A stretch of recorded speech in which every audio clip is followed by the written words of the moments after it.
Bon alors là, j'ai pas allé trop loin pour aller chercher des melons et des pastèques parce que je les ai fait courir tout près de la maison et c'est vachement beau quand ça court partout comme ça. Je vous les montre. Voilà, donc là ils sont embusqués ici. J'attends qu'ils grossissent un peu. Tout ce qui est cucurbitacé, j'adore. Voilà, encore là des melons. Et donc là, on va le récolter. Et je vais vous montrer comment faire le jus avec la peau, puisque c'est la peau qui contient le plus de protéines. Voilà, il est vachement beau. Mais on aurait pu avoir une mauvaise surprise. Dans ce cas-là, j'aurais couru en face de la maison chercher d'autres. Voilà, et ça, c'est vraiment bien. Voilà, alors là, on ne sépare pas ce que la nature a rassemblé et on va les mettre directement tels quels dans notre extracteur de jus. C'est parti pour un premier jus. Voilà, donc ça, c'est rien de plus simple que de faire un jus. Mais voilà, ben ça, vous savez tous le faire. Hein. Il suffit d'avoir un bon extracteur. Encore une fois, un extracteur à rotation lente. Pas du tout une centrifugeuse. Je me rappelle justement sur un tournage itinéraire d'un enfant gâté, où je faisais des jus pour tout le monde avec une centrifugeuse. À l'époque, alors déjà j'avais tout faux, ça partait d'une bonne intention, n'est-ce pas? Parce que faire des jus pour tout un tournage, c'était voilà. Mais c'était pas bien parce que j'utilisais avant il y a 35 ans, hein, j'utilisais une centrifugeuse, ce qui va beaucoup trop vite et ce qui brûle complètement les nutriments précieux qu'on veut préserver de la chaleur parce qu'ils se brûlent. Et puis en plus, je les faisais à l'avance parce que j'en faisais dans des grandes bouteilles pour beaucoup de monde hein, sur un tournage. Enfin, pour les techniciens qui aimaient ça et qui étaient sensibles à ça. Et en fait, les préparer à l'avance, ils s'oxydent à la lumière, à l'air, etc. Donc j'avais tout faux, mais ça partait déjà d'une bonne intention. Et puis entre-temps, j'ai appris et j'ai compris. Et je peux le transmettre maintenant. Voilà. Qu'un jus, il doit être bu aussitôt après avoir été extrait. Alors là, on a un jus un peu liquoreux, là. Mais là, on arrive à en avoir pas mal. Voilà, là j'ai mis tout le petit melon, mais moi quand je me fais un grand melon. Hein. D'ailleurs, je vais couper l'autre pour que ça nous en fasse un grand. Voilà. Ce qui est très important, c'est de récolter les fruits et les légumes, pareil, à maturité, parce que c'est quand ils sont à maturité qu'ils contiennent le plus d'antioxydants et de nutriments qui sont excellents pour la santé. Bon, là, je vais l'arrêter parce qu'il ne produit plus vraiment, puis je ferai le reste après, je vais pas... Voilà. Là, on a...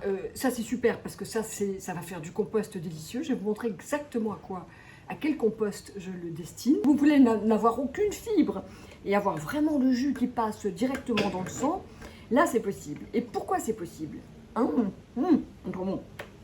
Je ne suis pas toujours fan de jus, parce que le jus, par définition, il va séparer la fibre du jus, il va mettre de côté les fibres. Et là, vous les voyez bien, là, les fibres. Hein. Voilà, je vous les montre. Voilà, toutes les fibres. Et les fibres, elles ont quand même pour vertu de ralentir le passage des sucres dans le sang. Donc, si vous faites un jus de légumes et de fruits qui soit riche en sucre, pensez que même la carotte, la betterave sont riches en sucre. Hein, ce sont des purs sucres presque, on dirait. La betterave aussi et la carotte. Donc, sachez que ça va arriver très vite dans votre sang. Voilà. Ce qui est bien quand on mélange le fruit, là, pour l'instant, c'est pour le melon, hein, c'est pas pareil pour tous les fruits. C'est valable aussi pour l'ananas.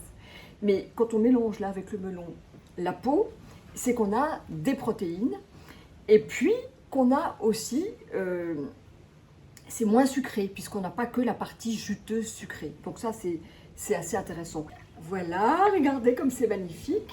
Et ça, c'est un jus qu'il faut avaler tout de suite. Donc là, voilà, je ne vais pas vous parler tellement longtemps, je vais le boire. Une chose aussi qui est importante, alors ça, c'est pas trop sucré. C'est pas trop sucré parce qu'il y a la peau qui vient justement tempérer un petit peu cette sucrosité. Et là, c'est vraiment un jus délicieux, un jus super complet, un jus délicieux. Voilà un fruit, la pastèque, le melon, qui ont vraiment intérêt à être dégustés en jus total comme ça. Voilà. Et c'est intéressant parce que parfois on ne peut pas tout mâcher. Je vous mets au défi de manger la peau du melon. Moi, mes chevaux y arrivent et parfois je leur donne la peau du melon quand je mange à la cuillère. Mais voilà, on va se retrouver tout à l'heure pour faire un jus de pastèque.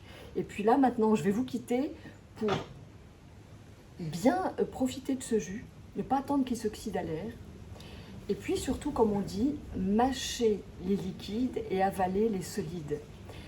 Ça, c'est un dicton indien. C'est intéressant de mâcher les liquides, ça veut dire qu'il faut bien insaliver quand on boit un jus, bien l'insaliver et pas le boire d'un trait. Et pourquoi boire les solides? Eh bien, ça veut dire que les solides, il faut les mâcher jusqu'à ce qu'ils deviennent liquides. Et voilà, et les ingérer en les ayant déjà pré-digérés, puisque la salive digère beaucoup, participe beaucoup à la digestion. Je vais boire mon jus en le savourant, en le mâchant, et je vous retrouve après pour m'occuper avec vous de la pastèque.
Une information très importante, c'est que tout ce qui est melon, pastèque, ne se mange que seul. Ça ne se mange pas, on ne mélange pas la digestion d'un melon avec d'autres aliments, même si le melon avec le jambon de Parme, il y a longtemps que je ne l'ai pas mangé, mais je trouvais ça délicieux et fameux, parce que le melon se digère hyper rapidement, donc il faut attendre 20 minutes avant d'ingérer quelque chose d'autre. Et rien ne se mélange véritablement avec les melons et les pastèques, ça se digère seul. Ça, c'est ce que j'ai appris sur les bancs de la faculté de médecine de la Riboisière avec Robert Masson, mon prof de naturopathie. Alors là, pareil, hein, il y a très longtemps, il y a 33, je crois, ans. Et donc voilà, on ne mélange pas le melon avec autre chose, on le boit en jus ou à la croque et on attend 20 minutes avant de manger autre chose. Important.